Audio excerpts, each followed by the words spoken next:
Kuni kecha AQSh Venesuelaga harbiy amaliyotlar boshladi va 3 soat ichida butun boshli mamlakat prezidentini hibsga oldi va mamlakatdan olib chiqib ketdi.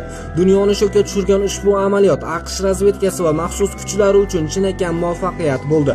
Dunyo tarixida 3 soat ichida butun boshli mamlakat hokimiyatini o'zgartirish hech kimning qo'lidan kelmagan edi, lekin buni AQSh uddalaganga o'xshaydi. Nega AQSh Venesuelaga hujum qildi?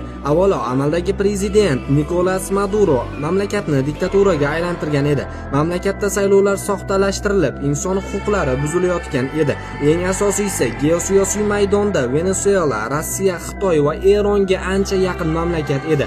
Bu esa AQShga real xavf sifatida ko'rildi va tahdid solayotgan edi. Bundan tashqari, Venesuela dunyoning eng katta tabiiy resurslariga ega mamlakat hisoblanadi.